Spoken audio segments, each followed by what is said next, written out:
Dans l'évangile de Jésus-Christ selon saint Marc. En ce temps-là, Jésus se mit de nouveau à enseigner au bord de la mer de Galilée. Une foule très nombreuse se rassembla auprès de lui, si bien qu'il monta dans une barque où il s'assit. Il était sur la mer, et toute la foule était près de la mer, sur le rivage. Il leur enseignait beaucoup de choses en paraboles, et dans son enseignement il leur disait « Écoutez, voici qu'un semeur est sorti pour semer. Comme il semait, du grain est tombé au bord du chemin, les oiseaux sont venus et ils ont tout mangé. Du grain est tombé aussi sur le sol pierreux, où il n'y avait pas beaucoup de terre. Il a levé aussitôt, parce que la terre était peu profonde, et lorsque le soleil s'est levé, ce grain a brûlé. Faute de racines, il a séché. Du grain est tombé aussi dans les ronces. Les ronces ont poussé, l'ont étouffé et il n'a pas donné de fruits. Mais d'autres grains sont tombés dans la bonne terre. Ils ont donné du fruit en poussant et en se développant, ils ont produit 30, 60, 100 pour un. Et Jésus disait, celui qui a des oreilles pour entendre, qu'il entende. Quand il resta seul, ceux qui étaient autour de lui avec les 12 l'interrogeaient sur les paraboles. Il leur disait, c'est à vous qu'est donné le mystère du royaume de Dieu, mais à ceux qui sont dehors, tout se présente sous forme de paraboles.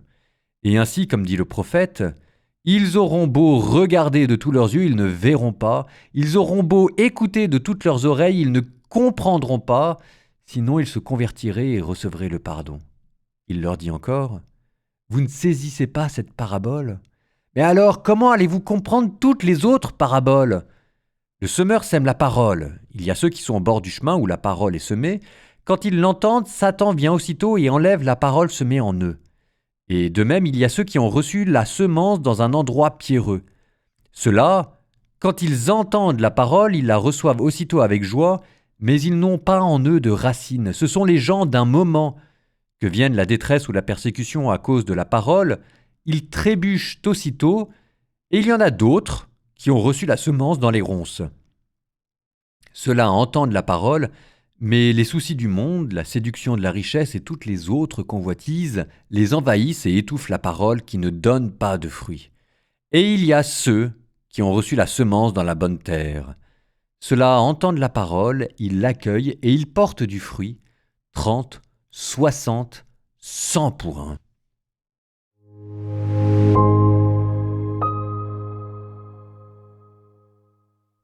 Ça pourrait s'appeler le jeu des 7 différences. La parabole du semeur, tout le monde la connaît. Enfin, je veux dire, c'est quand même la grande parabole que vous trouvez dans Matthieu, dans Marc et dans Luc. Et Jésus, à mot couvert, la met ailleurs quand il parle du grain tombé en terre qui doit mourir pour porter du fruit. Bon, donc vous la connaissez. Vous connaissez même l'explication qu'en donne Jésus. Et on se dit, qu'est-ce qu'il y aurait encore à dire de nouveau? C'est là où ça demande du travail et du discernement. Donc aujourd'hui, c'est moi qui pose les questions et c'est vous qui allez essayer d'y répondre. La question générale, c'est, il y a quoi de particulier dans Marc? Parce qu'à chaque fois, c'est la même chose et à chaque fois, il y a des tout petits changements. Et donc là, il y a des petits changements. Par exemple, alors là, maintenant, j'arrive dans les autres questions, essayez de me répondre à ça. À la fin, on vous dit, il porte du fruit à raison de 30, 60 ou 100 pour un. Ça, c'est une particularité dans Marc. Parce que dans un autre évangile, on dit qu'ils porteront du fruit pour 100, 60 ou 30. Ordre décroissant, ici vous avez un ordre croissant. Qu'est-ce que ça veut dire? Nouvelle question.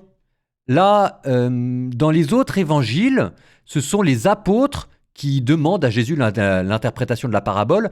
Et même dans Matthieu, on n'a pas l'impression que les 12 lui demandent, et c'est lui qui arrive directement pour la donner. Bon. Sauf que ici, c'est pas les 12 qui demandent la parabole. Ce sont ceux qui étaient autour de lui avec les 12 et qui l'interrogeaient sur les paraboles. Pourquoi est-ce que là, c'est pas les 12, ce sont ceux qui sont à côté des 12 qui l'interrogent sur la parabole? Et encore... La nouvelle particularité dans Marc, Jésus dans Marc dit « Vous ne saisissez pas cette parabole, alors comment comprendrez-vous toutes les paraboles ?»